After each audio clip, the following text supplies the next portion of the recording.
Welcome everyone, this is our Wednesday Wisdom where we go over tips, tricks, and information on band instrument repair. Today is going to be all about Conn locking pivot screws. So our hashtag for today is going to be Conn, the Conn set screw. Make sure you take that hashtag and put it in the comments below and you will be entered into our prize for the coming week. Last week's winner, it was, okay, this is a name, yes. I hope his parents really didn't name him this. The winner for this week is DV Tall 58.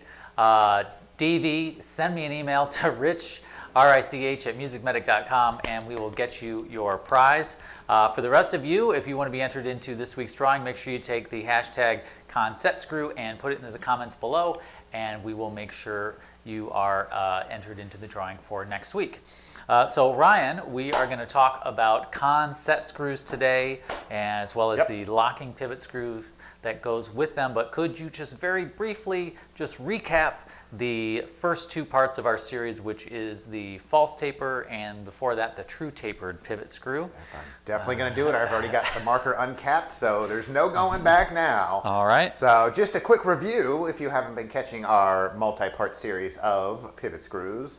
The first one we went over was the true taper, and just kind of a brief overview. Here's your post. Here's your tapered pivot screw that sticks out. There's the end of the key, and the very most important thing is that the end of the key has a matching corresponding tapered hole. Again, this is the true tapered system. You find this on Mark 6s, Kyleworth, Yamaha, Yanagasawa, a lot of the higher end professional saxophones. True tapered system. The false tapered system, very important.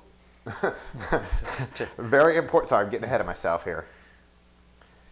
Very important. The pivot screw looks very similar. The main difference is it does have a little bit more of a cylindrical section right in here. But the biggest difference is that at the end of the key, rather than having this tapered hole, it just has a cylindrical hole drilled in. And what you'll find a lot of imports is stuff put in here. Bits of cork, pieces of plastic, brass shavings, smaller things to kind of fill up that void. So we have our true tapered system and our false tapered system. All right. Everybody's caught up? Yeah, very good. Now let's go to there we are.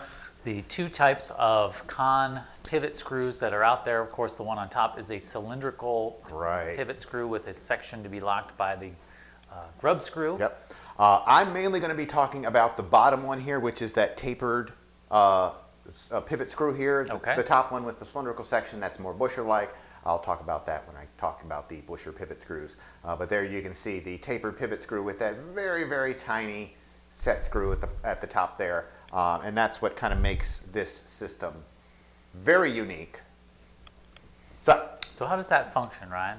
The Conn pivot screw, tapered pivot screw, along with the corresponding locking grub screw, set screw. Right. So what we'll have is our post. Okay, and we have that little tapered bit that sticks out. We have our little bit of threads, and then you saw in the picture there's a spot where there are no threads on the pivot screw, and then threads. So we have this kind of little blank section here. And what that is for our set screw to actually hit against, and it will be right in here.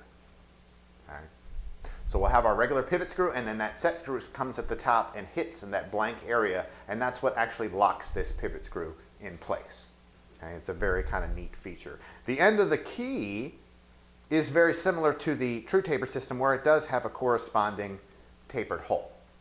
Okay, so that's essentially the biggest difference between standard pivot screws and this Conn locking style, where we have that little blank section in the threads and that little set screw, which is very, very important. Now, Ryan, why this system? And what's the advantage and disadvantage? Why do you think Conn did this back in the day? The advantage of this system is you can actually do a lot of your key fitting just by adjusting how far that this tapered tip sticks out. Okay, we do that by loosening this set screw. You can screw it in. So, let's say your key is here, your pivot screw is here, and you get a little bit of kind of looseness in it. You can actually loosen that set screw and then screw your pivot screw in until you get rid of any kind of oscillating or lateral play. And then what you can do is, once you get it to where it's nice and, frictionless, so that the key still rotates but there is no looseness in it, you set that set screw and you're good to go. So that's a great advantage of this. The downside is a lot of people that are not familiar with that little set screw being here, and they think it's just like a regular pivot screw. What they tend to do is they want to back this out without loosening this. Well, what tends to happen is it really chews up those threads towards the tip, which makes the screw actually loose within the post, okay, because we just kind of chewed away at those threads. Plus, it could damage the actual pivot screw itself. So that's kind of the downside. Upside is, like I said, you can fit it somewhat easily. Okay. And these are featured on the M series, correct? Yep. 6M, 10M, 12M. Yes. So, and not on the Mexicon. No. Once they went to Mexico, they stopped with the Yeah, they locking stopped with the screws. locking pivot screws and went to a normal. I believe it was a headed pivot screw. And if you guys are liking this series of tutorials on pivot screws, make sure you like, share, and subscribe, and Click that bell. click the bell. It looks like this. And that way, if we go early or late on our live stream, you'll be notified, and you'll get all the good news and stuff like that, and be ready for the next one. That's right. Ryan, I will have another question for you. Sure. In terms of fitting, how do we fit this screw into the key? Sure. We do that, again, by controlling the depth of how far this actual tip of the pivot screw sticks out. So like I said, if you have a little bit of looseness to it, you have some oscillating play, you have some lateral play, you're going to loosen that set screw, back it out, and you're just going to screw in your pivot screw until you get rid of any of that oscillating play. Once you get it to where it's, no loose, oscillating movement, but the key still will function, you go ahead and tighten that down, and you're good to go. Any sort of key modification when you're fitting this, swedging, reaming, etc.? Yes, sometimes you do have to do a little bit of reaming in here. Okay? When you're working with the true taper system, you have to do some countersinking to adjust the tip of your pivot screw, and you have to do some reaming to make sure that those parts match together. You do have to do maybe just a little bit of reaming, but you don't ever do any countersinking on the posts. So maybe a little bit of reaming in here just to make sure that everything matches up as close to together as possible, but that's pretty much it. What about if you've got a pivot screw that's stuck, or if the grub or set screw is stuck? How do you handle that? A lot of times that will happen because, again, these are very small. Guys don't oil them over the years, and they've been around for years and years and years. You have to use a little bit of penetrating oil, not only on the pivot screw itself, but mainly on that set screw, because that's what really keeps that screw, that pivot screw, locked in place. So a little bit of penetrating oil, a little bit of heat, a little bit of time. Eventually, it kind of works themselves out.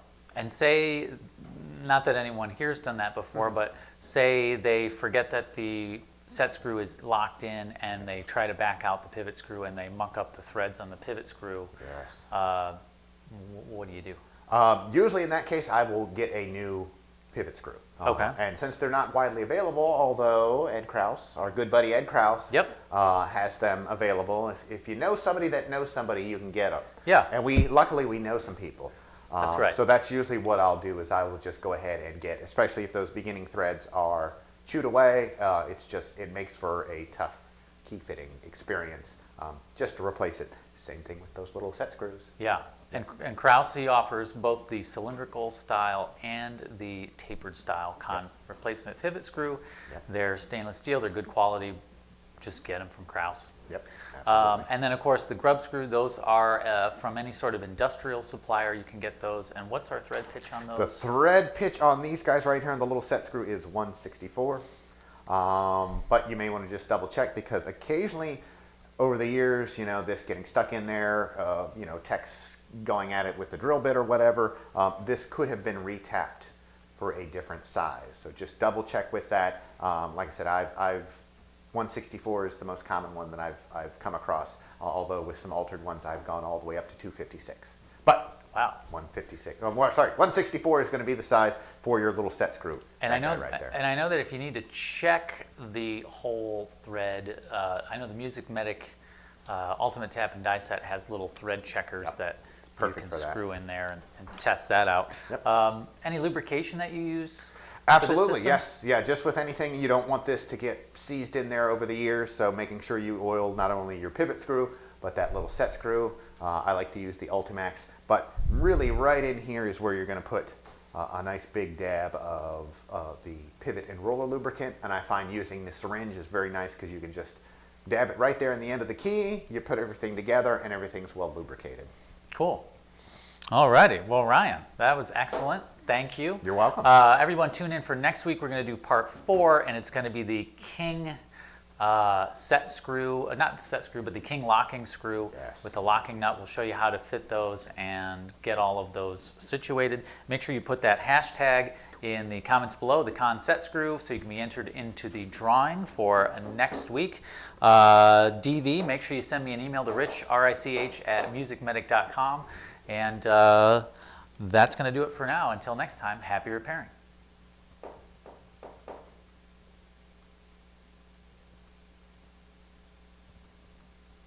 If we don't move, they don't know